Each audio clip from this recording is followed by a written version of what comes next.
Bro இப்போ வந்து எல்லா பிராண்டுமே இவி ஸ்கூட்டர் இவி மாடல்ஸ் எல்லாம் விட ஆரம்பிச்சிட்டாங்க. அப்படி இருக்கிறப்ப நீங்கள் வந்து எதுக்காக இந்த ஐக்யூபை வந்து சூஸ் பண்ணீங்க? ப்ரோ இப்போ வந்து ஐக்யூப் ஒன்ஸ் ஃபுல் சார்ஜ் பண்ணுறதுக்கு எவ்வளோ நேரம் டைம் எடுத்துக்குது?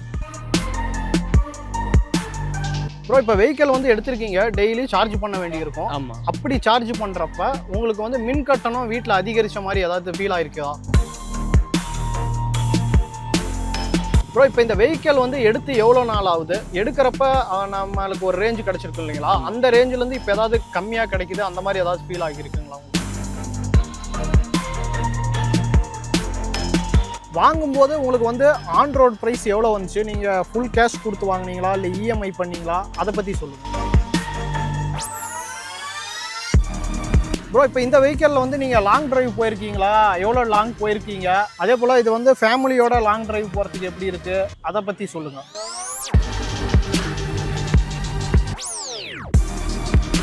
இப்போ டிஸ்அட்வான்டேஜ்னு பார்க்குறப்ப நீங்கள் எதை ஃபீல் பண்ணுறீங்க? இந்த வெஹிக்கிளில் வாங்கினதுக்கப்புறம் இந்தந்த விஷயங்கள்லாம் வந்து மாற்றி இருந்திருந்தா இது கொஞ்சம் பெட்டராக இருந்திருக்கும் அப்படின்ற மாதிரி விஷயங்கள் நீங்கள் எதை சொல்லணும்னா இந்த ஐக்யூபுக்கு எதை சொல்லுவீங்க?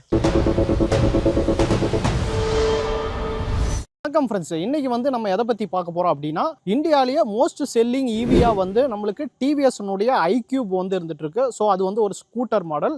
இப்போ வந்து இந்த ஐக்யூப் பயன்படுத்துகிற ஒரு யூசர் வந்து நம்ம கூட இருக்காரு. அவர் வந்து எடுத்து கொஞ்ச நாள் ஆயிருக்கு. இப்போ அந்த வெஹிக்கிள் வந்து அவருக்கு சாட்டிஸ்ஃபேக்ஷனாக இருக்குதா, அவர் எவ்வளோ நாள் ஓட்டியிருக்காரு, எவ்வளவு ரேஞ்சு தருது, அதே போல் அதனுடைய ப்ரைஸ்லாம் எவ்வளோ இருக்குது அப்படிங்கிற விஷயத்த நம்ம வந்து கேட்டு தெரிஞ்சுக்கலாம். இதை கேட்டு தெரிஞ்சுக்கிறது மூலிமா இதுக்கப்புறம் இவி வெஹிக்கிள் எடுக்கிற ஐடியா வந்து உங்களுக்கு இருக்குது அப்படின்னா, அதுவும் ஐக்யூப் எடுக்கிற ஐடியா இருக்குது அப்படின்னா இந்த வீடியோ வந்து உங்களுக்கு ஹெல்ப்ஃபுல்லாக இருக்கும். ஸோ தொடர்ந்து இந்த வீடியோவை வந்து பாருங்கள். நீங்கள் இந்த வீடியோவுடைய இறுதியில் ஐக்யூப் எடுக்கலாமா வேணாவா அப்படிங்கிற ஒரு கிளாரிட்டி வந்து உங்களுக்கு கிடைக்கும். ஸோ வாங்க இப்போ வீடியோக்குள்ளே போகலாம். இப்போ நம்ம கூட இருக்கிற இந்த டிவிஎஸ் ஐக்யூபை ஓன் பண்ணுறவர் நம்மளுடைய கொலீக் ஒருத்தர் தான். இப்போ வந்து நம்ம அவரை வெல்கம் பண்ணுவோம். Hi brother. ஹாய் ப்ரோ, எப்படி இருக்கீங்க? நல்லா இருக்கேன். நீங்க நல்லா இருக்கீங்களா? உங்களுடைய பேர் என்னன்னு மக்களுக்கு சொல்லுங்க. என் பேர் செல்வம். நான் வந்து சேலம் டிஸ்ட்ரிக்ட் வாம்லூர் தாலுக்கா. நான் டிவிஎஸ் ஐக்யூப் பை பண்ணி ஆல்மோஸ்ட் ஒரு 3 months ஆகுது. ஓகே, இப்போ நம்ம ஆடியன்ஸுக்கு நிறைய அது ரிலேட்டட் கொஷன்ஸ் இருக்கு. ஓகே, அதை பற்றி பார்க்கலாங்களா? பார்க்கலாம். ஓகே ப்ரோ, இப்போ வந்து எல்லா பிராண்டுமே இவி ஸ்கூட்டர் இவி மாடல்ஸ் எல்லாம் விட ஆரம்பிச்சிட்டாங்க. அப்படி இருக்கிறப்ப நீங்கள் வந்து எதுக்காக இந்த ஐக்யூபை வந்து சூஸ் பண்ணீங்க? நான் எதுக்காக ஐக்யூப் சூஸ் பண்ணேன் அப்படின்னா, ஃபர்ஸ்ட் திங்க் வந்து இந்த ஸ்கூட்டரோடைய லுக் பார்த்தா ஒரு டீசன்ட் லுக், ஒரு ஃபேமிலி லுக் தருது. வீட்டில் நான் இருக்கேன், அப்பா இருக்கேன், 2 பேருமே கியர் பைக் ஓட்டுவாங்க. ஒய்ஃப் இருக்காங்க, அவங்களும் பைக் ஓட்டுவாங்க. பட் கியர் பைக் அவங்களால ஓட்ட கொஞ்சம் செட் ஆகாது. பட் ஸ்கூட்டிங்கும் போது அவங்க எடுத்துட்டு வெளியில போலாம் வரலாம். அது ஒரு மெயின் ரீசனுக்காக நான் ஸ்கூட்டி செக்ஷன் போனேன். ஸ்கூட்டில பார்க்கும்போது பெட்ரோல் வேரியன்ட்ஸ் நிறைய இருந்தது, நிறைய ஆஃபர் பண்ணாங்க. பார்க்கும்போது எனக்கு பெட்ரோல் வந்து இப்போ நான் ரீசெண்டா ஒரு கிலோமீட்டருக்கு ஒரு நார்மலா ஒரு 50 கிலோமீட்டர் ஓட்டுறேன்னா 1 லிட்டர் பெட்ரோல் போட தான் 50 to 60 கிலோமீட்டர் ஓட்ட முடியும். அப்படிங்கும்போது காஸ்ட் வைஸ் பார்க்கும்போது நமக்கு ஃபியூல்ல வந்து நிறைய எக்ஸ்பென்ஸ் இருக்கு, வெஹிக்கிள் மெயின்டெனன்ஸ் நிறைய இருக்கு. அதை காட்டிலும் வந்து இவி வந்து பெட்டர் ஆப்ஷன் எனக்கு தோணுச்சு. இவில வந்து எல்லா பிராண்டுமே வந்து இவி கொடுக்குறாங்க. இந்த கரண்ட் சிச்சுவேஷன்ல எல்லா பிராண்டுமே இவி இருக்கு. பார்க்கும்போது எனக்கு வந்து ஐக்யூப் வந்து ஒரு பெஸ்ட் ஆப்ஷனா எனக்கு தெரிஞ்சது. மற்றபடி நீங்க ஏத்தர ஆம்பியர் சேட்டாக் இந்த மாதிரி வெஹிக்கிள்ஸும் இருக்கு. அதை பத்தி நீங்க ஏதோ ரிசர்ச் பண்ணி பார்க்கலையா? அதுல ஏதோ நான் சர்ச் பண்ணி பார்த்தேன். பட் பிரைஸ் வேரியன்ட்லயும் சரி, இதோடைய ஃபியூச்சர்ஸ்லயும் சரி, எனக்கு ஐக்யூப் வந்து ஒரு பெட்டர் ஆப்ஷனா தெரிஞ்சது. ஆத்தர் ஷோரூம் விசிட் பண்ணி பார்த்தோம். பட் அது வந்து காஸ்ட் வைஸ் ரொம்ப அதிகமா இருக்கு. பட் எனக்கு அது ஒரு ஸ்கூட்டி ஸ்ட்ரக்சரே இல்ல, எனக்கு அது வந்து பிடிக்கல. என்னோட பர்சனல் ஒப்பீனியன் இது. அதோட ஸ்ட்ரக்சரே எனக்கு பிடிக்கல. அதனால எனக்கு இந்த ஸ்ட்ரக்சர் ரொம்ப பிடிச்சிருந்துச்சு. சோ ஃபேமிலி ஓகே சொல்லிட்டாங்க. சோ அதனால அந்த ஸ்கூட்டி நாங்க பை பண்ணி. ப்ரோ, இப்போ வந்து டோட்டலா 5 விதமான பேட்டரி பேக்கேஜ் வந்து ஐக்யூப்ல தந்துட்டு இருக்காங்க. அதுல வந்து நீங்க எடுத்திருக்கிறது எந்த பேட்டரி பேக்கேஜ்ல எடுத்திருக்கீங்க? நான் எடுத்திருக்கிறது என்னன்னு பாத்தீங்களா, TVS iQube UG model 3.5 kilowatt battery. Okay, third variant நீங்க தேர்ட் வேரியன்ட் நான் எடுத்திருக்கேன். இதுல எதுக்காக இந்த வேரியன்ட் நான் செலக்ட் பண்ணேன் அப்படின்னா, எனக்கு பிரைஸ் ரேஞ்சுக்கும் என்னோட மைலேஜ் ரேஞ்சுக்கும் என்னோட டெய்லி யூசேஜுக்கும் இந்த வேரியன்ட் எனக்கு இருந்தா போதும் அப்படின்னு எனக்கு ஃபிட்டா தோணுச்சு. ஸோ அதனால நான் இந்த வேரியன்ட் நான் செலக்ட் பண்ணேன்.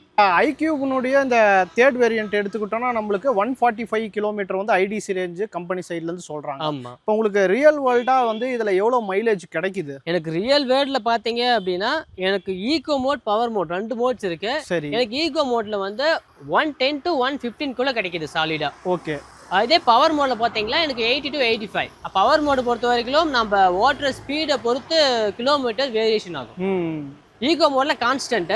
ஓகே. பவர் மோட்ல வந்து நம்ம ஓட்டுற ஸ்பீடை பொறுத்து நம்ம 60+ ஓட்டுறோம் அப்படின்னா அதோட பேட்டரி லைஃப் ஒரு ரேஞ்ச் இருக்கும். இதே 60க்கு கம்மியா ஓட்டுறோம் அப்படின்னா அதோட பேட்டரி லைஃப் வந்து ஒரு ரேஞ்ச் இருக்கு. இப்போ ஒரு நாளைக்கு இந்த வெஹிக்கிள்ல எவ்வளவு தூரம் டிராவல் பண்றீங்க ப்ரோ? என்னோட டெய்லி யூசேஜ் பாத்தீங்கன்னா நான் என்னோட ஒர்க்கிங் ஏரியா சேலம். ஓகே. என்னோட வீட்டுக்கும் சேலத்துக்கும் 35 kilometre, up and down 70 kilometres வருது. அது இல்லாம நான் ரெகுலரா வந்து எங்களுக்கு விவசாய நிலம் இருக்கு, நான் தினமும் தோட்டத்துக்கு போவேன் வருவேன், தினமுமே காலையில மார்னிங் விசிட் பண்ணுவோம். எனக்கு அங்க போயிட்டு வரதுக்கு எனக்கு ஒரு 10 to 15 கிலோமீட்டர்ஸ் வந்து நான் டிராவல் பண்றேன். ஆல்மோஸ்ட் ஒரு நாளைக்கு வந்து 90 கிலோமீட்டர்ஸ் நான் சாலிடா டிராவல் பண்ணிடுவேன். ஓகே. பட் இதே எனக்கு ஃபியூல் வெஹிக்கிளா இருந்தா பர் டேக்கு 100 to 150 அவ்வளோ நான் பேமெண்ட் பண்ணி நான் பெட்ரோல் போட்டாதான் என்னால ஃபியூல் வெஹிக்கிளை என்னால் ரன் பண்ண முடியும். ஓகே. பட் இந்த வெஹிக்கிள் அப்படிங்கும்போது நான் சார்ஜ் போட்டேன்னா நான் எடுத்துட்டு என்னோட தேவைகள் எல்லாமே பர் டேவுக்கு ஃபுல்லாவே கம்ப்ளீட் பண்ணிடுவேன். ஒன்ஸ் ஃபுல் சார்ஜ் பண்ணிட்டீங்கன்னா உங்க ஒரு நாளைக்கு தேவையான எல்லாமே கம்ப்ளீட் பண்ணிட்டு பேலன்ஸ் எனக்கு 30% சார்ஜ் அப்படியே இருக்கு. ப்ரோ இப்போ வந்து iQube ஒன்ஸ் ஃபுல் சார்ஜ் பண்றதுக்கு எவ்வளவு நேரம் டைம் எடுத்துக்குது? நான் ஜீரோ பண்ணல, வண்டி ஜீரோ பண்ணி நான் சார்ஜ் போடல. 20% கம்மியாவே விடுறதில்ல வண்டியை. நான் 20 to 23% சார்ஜ் போட்டேன் அப்படின்னா எனக்கு 4.25 மணி நேரம் டு 5 மணி நேரத்துல எனக்கு வந்து வண்டி ஃபுல் ஆயிடுது. ஓகே. மேக்ஸிமம் 5 hours ஃபுல் ஆயிடுது. 20 to 100% ஃபுல் ஆயிடுது. இன் கேஸ் 0 to 100 போகும்னா எவ்வளவு நேரம் ஆகும் நினைக்கிறீங்க? ஒரு 5.5 மணி நேரத்துல வண்டி ஃபுல் ஆயிடும். 0 to 100னா 5.5 மணி நேரத்துல ஃபுல் ஆயிடும். Okay bro. இப்போ வந்து நம்ம இந்த பூட் ஸ்பேஸ் இதெல்லாம் எப்படி உங்களுக்கு கம்ஃபர்ட்டா இருக்குங்களா? இங்க ஒரு பெரிய வாட்டர் கேன் வச்சோம்னா நம்மளால வைக்க முடியும், சாலிடா வைக்க முடியும். வாட்டர் கேன் பெரிய வாட்டர் கேன் வச்சாலும் சாலிடா வாட்டர் கேன் வச்சு ஓட்டலாம். பின்னாடி பாத்தீங்களா இது ஆக்சுவலா இன்ஜின் இல்லாதனால ஆக்சுவலா நார்மல் ஸ்கூட்டிக்குலாம் பாத்தீங்கன்னா இன்ஜின் இருக்கும், அதனால வந்து பேக் டிக்கியோட ஸ்பேஸ் வந்து கம்மியா இருக்கும். இது வந்து டிக்கி ஸ்பேஸ் ஃபுல்லா இருக்கு. பார்க்கலாங்களா பூட் ஸ்பேஸ்?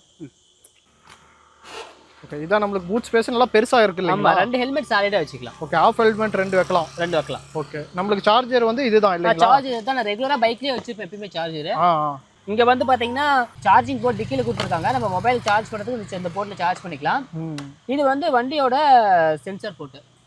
வண்டியோட ப்ராப்ளம்னா இதுல செக் பண்ணிப்பாங்க, இந்த போர்ட்ல கனெக்ட் பண்ணி செக் பண்ணிப்பாங்க. இதுல வந்து டிஜிட்டல் டிஸ்ப்ளே கொடுத்துருக்காங்க. இந்த டிஸ்ப்ளேல வந்து நம்ம என்னென்ன மாதிரியான இன்ஃபர்மேஷன் தெரிஞ்சுக்கலாம், என்னென்ன கண்ட்ரோல்ஸ் இருக்கு அதுல? இதுல பாத்தீங்கன்னா டிஸ்ப்ளே பாத்தீங்கன்னா நமக்கு ஸ்பீடோமீட்டர் இருக்கு, நம்ம எவ்வளவு ஸ்பீட் போறோம் அந்த மோடு இருக்கு, அந்த ரேஞ்ச் காட்டுது. இன்னொன்று வந்து பாத்தீங்கன்னா எவ்வளவு பெர்சன்டேஜ் பேட்டரி இருக்கு, இவ்வளோ பேட்டரி பர்சன்டேஜ்ல எத்தனை கிலோமீட்டர் நீங்கள் ரைட் போகலாம், அது ஈகோ மோட்ல எவ்வளோ போகலாம், பவர் மோட்ல எவ்வளோ போகலாம் அப்படிங்கிறது தனியாக செப்பரேட்டாக மோடு மாற்றும் போது அதே ஸ்பிளிட் பண்ணி காட்டுது. ப்ளஸ் ஓடோ இருக்குது, நம்ம trip A trip B 2 options இருக்குது. ரெண்டுமே நம்ம செட் பண்ணிக்கலாம். 2 ஆப்ஷன்ஸ் இருக்கு. அது நம்ம போன்ல டிவிஎஸ்க்கு கனெக்ட் ஆப் இருக்கு, அது மூலமா நம்ம செட் பண்ணிக்கலாம். இன்னொன்று டேட் அண்ட் டைம் காட்டுது, பிளஸ் வந்து எவ்வளவு வெதர் என்ன டிகிரில இருக்கு அப்படிங்கிறதையும் காட்டுது. இன்னொன்று வந்து ப்ளூடூத் மொபைல் போனோட ப்ளூடூத் கனெக்ட் பண்ணிட்டா நம்ம மொபைல் போன்ல நேவிகேஷன் போட்டா இங்க முன்னாடி டிஸ்பிளேலயே வந்து டேர்ன் லெஃப்ட் எவ்வளவு கிலோமீட்டர்ல டேர்ன் லெஃப்ட் பண்ணணும், இன்னும் பாலம் ஏற போறீங்களா இல்ல கீழே போகணுமா அப்படிங்கறத இன்ஃபர்மேஷன் டிஸ்பிளேல காட்டுது. மைன்யூட்டா சிம்பிள்ஸ் மாதிரி காட்டுது.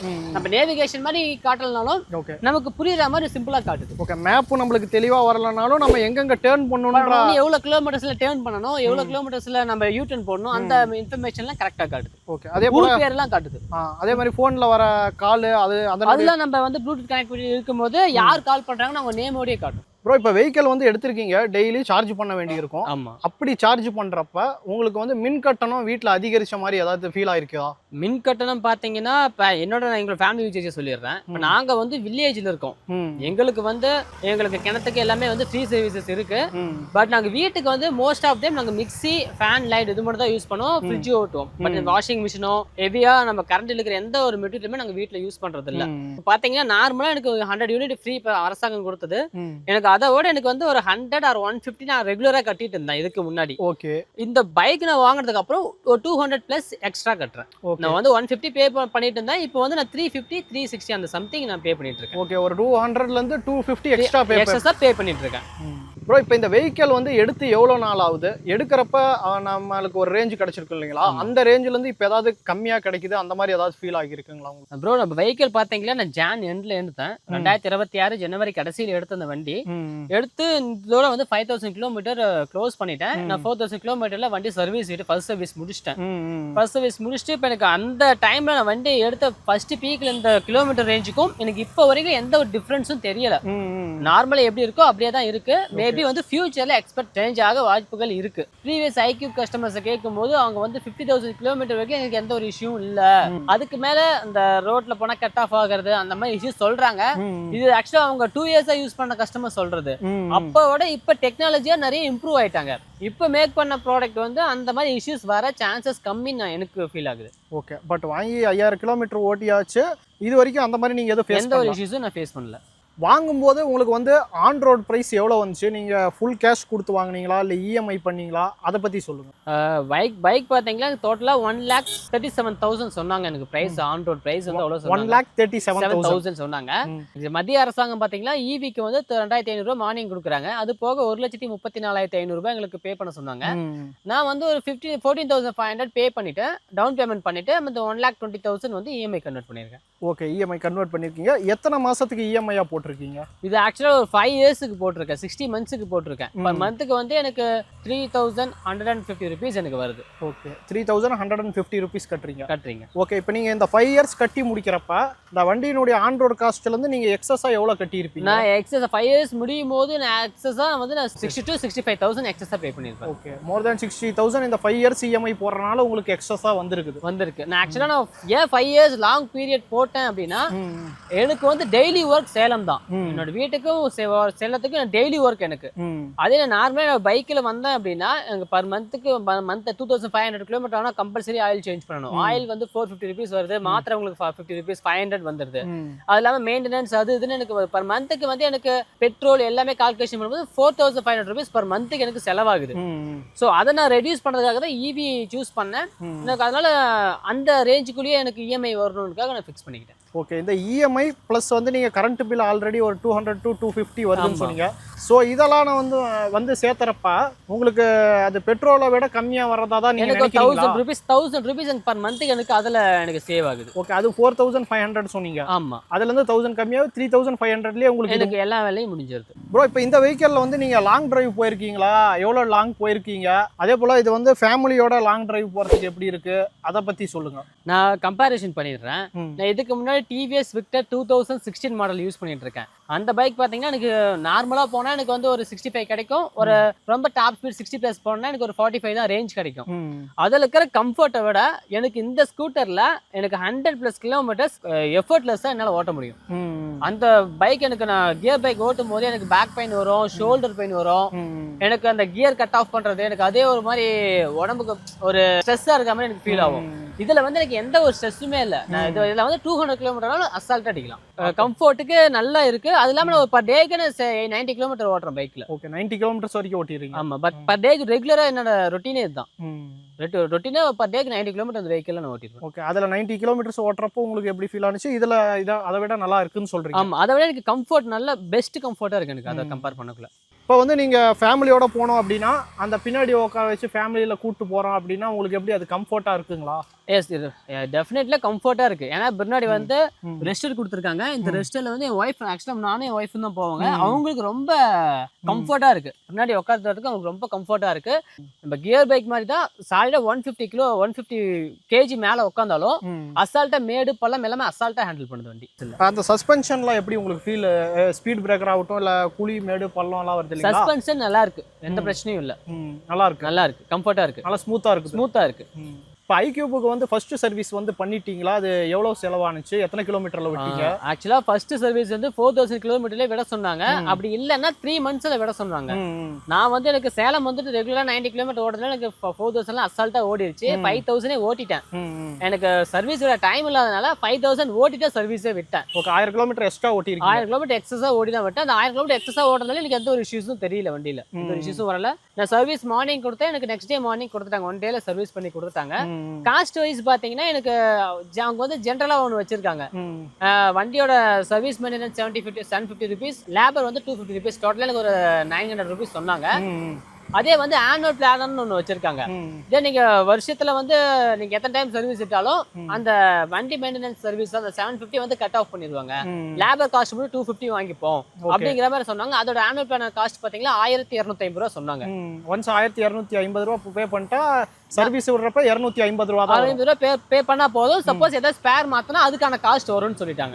சோ ஓகேன்ட்டு நான் ஆனுவல் பிளான் போட்டேன். ஓகே, ஜெனரல் சர்வீஸ்ல நம்மளுக்கு நிறைய மிச்சமாகும் ஏஎம்சி போடுறப்ப. ஆமா, பட் ஸ்பேர்னு போறப்ப நம்ம ஸ்பேர் காஸ்ட் கொடுத்து தான் பே பண்ணணும். ப்ரோ, இப்போ இந்த வெஹிக்கிள் வந்து நீங்கள் ஹில் ஸ்டேஷனில் ஓட்டி பார்த்துருக்கீங்களா? கொஞ்சம் செங்குத்தாக இருக்கிற இடத்துல அங்கெல்லாம் இது எப்படி பர்ஃபார்ம் பண்ணுது அதை வந்து நீங்கள் பார்த்துருக்கீங்களா? நான் ஆக்சுவலாக நான் ஃபேமிலியோடய போயிருக்கேன். பெண்ணாகரத்தில் ஒரு கோயில் இருக்கு, அங்கே ஃபேமிலியோடய போயிருந்தேன். எங்களுக்கு மேரேஜ் அந்த கோயில் அங்கே போகும்போது வந்து ஒரு எப்படி ஒரு 8 ஏர் பெண்ட் போகணும். ஒரு 8 ஏர் பெண்ட்ஸ் இருக்கு அந்த மலையில. 8 ஏர் பெண்ட் எனக்கு பர்ஃபார்மன்ஸ் நல்லா இருந்துச்சு. எனக்கு எந்த ஒரு இஷ்யூஸும் இல்லை. டக்குன்னு மலை ஓவர்லோடு கொடுத்து ஏறும்போது வண்டி கட் ஆஃப் ஆகுறதோ இல்லை பர்ஃபார்மன்ஸ் ஏற முடியாம அப்படியே டெண்டர் நிற்கிறதோ அந்த மாதிரி இஷ்யூஸ் எதுவுமே ஃபேஸ் பண்ணல. ஓகே, ஹில் ஸ்டேஷனில் பர்ஃபார்மன்ஸ் நல்லா இருக்கு. ஓகே, இப்போ இந்த வெஹிக்கிளில் வந்து ரீஜென் இருக்குன்னு சொல்லியிருக்காங்க. ஸோ இந்த ரீஜென்ரேஷன் வந்து மெயினாக ஹில் ஸ்டேஷனில் நம்ம கீழே இறங்குறப்ப தான் அது ஒர்க் ஆகும் அப்படின்னு சொன்னாங்க. அப்படி ரீஜனில் வந்து உங்களுக்கு இந்த நம்ம போகிற அந்த ரேஞ்சு வந்து கூடி அதில் வந்து உங்களுக்கு டிஸ்பிளேல காமிச்ச மாதிரி நீங்கள் எதாவது பார்த்துருக்கீங்களா? ஆக்சுவலாக ரீஜன் காட்டும் எனக்கு. நான் ஆக்சிடேட் பண்ணிட்டு அதை விட்டுட்டாவே எனக்கு ரீஜன் மூடு ஆன் ஆயிடும், ஆட்டோமேட்டிக்காக ஆன் ஆயிடும். ஆன் ஆச்சு ரீஜன் காட்டும். பட் அதில் வந்து பேட்டரி பேக்கப் ஏறி இருக்கா நான் செக் பண்ணலை. நான் அப்படியே காமனாக செக் பண்ணலை, அப்படியே விட்டுட்டேன். நான் எதுவும் செக் பண்ணலை. அதை நீங்கள் கவனிச்சு பார்த்ததில்லை. வெஹிக்கிள் வாங்கி 5000 கிலோமீட்டர்ஸ் வந்து நீங்கள் டிரைவ் பண்ணிட்டீங்க. இப்போ இந்த வெஹிக்கிள் வந்து அட்வான்டேஜாக எதை வந்து நீங்கள் ஃபீல் பண்ணுறீங்க? இந்த வெஹிக்கிள் எடுக்கலாம் அப்படின்னா இந்த காரணங்கள் சொல்லலாம் அப்படின்னா வியூவர்ஸுக்கு எந்த காரணங்கள் வந்து நீங்கள் சொல்லுவீங்க? ஃபர்ஸ்ட் திங்க் கம்ஃபர்ட் தான். வண்டி செம்ம கம்ஃபர்ட்டாக இருக்கு. அதுக்கோசரமே பைக் எடுக்கலாம். ஃபர்ஸ்ட் செம்ம கம்ஃபர்ட்டாக இருக்கு. எனக்கு வந்து இந்த பிரைஸ் ரேஞ்சுக்கு இந்த கிலோமீட்டர் ரேஞ்ச் ஓகேவா இருக்கு. என்னோட அமௌண்ட் கெப்பாசிட்டிக்கு இந்த வண்டி எடுத்திருக்கேன். இதே வந்து IQPS இருக்கு, அது வந்து IDC நார்மல் கிலோமீட்டர் ரேஞ்ச் 145 தருதுன்னு சொல்றாங்க. அது வந்து 2 lakh சம்திங் அதுக்கு பக்கத்துல வருது பேமெண்ட். சோ எனக்கு பேமெண்ட் அவ்வளவு பார் பண்ண வேணாம்னு நான் எனக்கு இது கம்ஃபர்ட்டா இருக்கு. எஸ் வந்து கம்பெனி கிளைம்டு நம்மளுக்கு 175 அந்த ரேஞ்ச் சொல்றாங்க. நம்மளுக்கு ரியல் வேர்ல்ட் அது எவ்வளவு வருது? ஏதாவது நீங்க யாராவது யூஸ் பண்ணவங்க அவங்க சொல்லி கேள்விப்பட்டீங்களா? ப்ரீவியஸ் ஆன் IQ கஸ்டமர்ஸ் கேட்கும்போது அவங்க 140 to 245 அவ்வளவு சொல்லி ரியல் வேர்ல்டுல.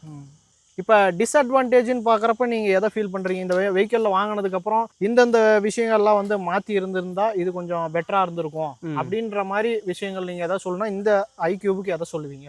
இந்த IQ பார்த்தீங்கன்னா எனக்கு டிஸ்அட்வான்டேஜ் இப்போ வரைக்கும் எனக்கு எதுவும் ஃபீல் ஆகலை.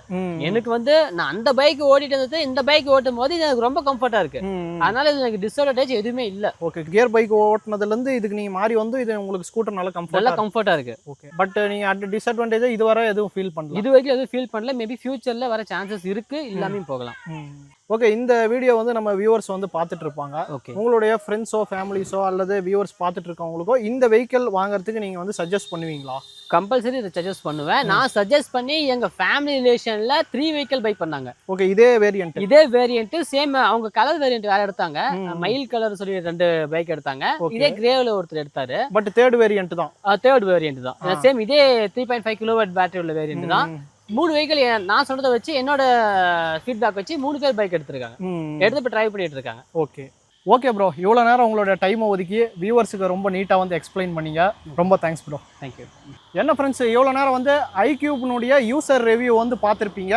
இந்த வீடியோ பார்த்ததுக்கப்புறம் உங்களுக்கு iQB வாங்கலாமா வேணாவா அப்படிங்கிற ஒரு ஐடியா வந்து கிடைச்சிருக்கும். நம்ம வந்து தேர்ட் வேரியன்ட் iQBல இருக்கிறத பற்றி தான் போட்டிருக்கோம். ஸோ நம்மளுக்கு வேறு ஏதாவது டாப் வேரியன்ட் கிடைச்சிச்சுனாலும் அதை பற்றி யூசர் ரிவ்யூ கண்டிப்பாக போடலாம். பைக் விமர்சனம் அப்படிங்கிற இந்த சேனலில் பார்த்தீங்கன்னா தொடர்ந்து நம்ம இது போல் bike user review video, showroom வீடியோலாம் போட்டுட்டு வந்துட்டு இருக்கோம். ஸோ நம்ம சேனலில் போய் அதை பற்றி செக் பண்ணி பாருங்கள். உங்களுக்கு பிடிச்சிருந்தா சப்ஸ்கிரைப் பண்ணிக்குவோம். இதே போல் கார் விமர்சனம் அப்படிங்கிற ஒரு சேனலும் நம்மகிட்ட இருக்கு. அதில் கார் ஷோரூம் வீடியோஸ்லாம் போட்டுட்டு வந்துட்டு இருக்கோம். ஸோ அதையும் நீங்கள் செக் பண்ணி பாருங்கள். திரும்பவும் இதே மாதிரி இன்னொரு நல்ல வீடியோவில் நான் உங்களை சந்திக்கிறேன். நன்றி, வணக்கம்.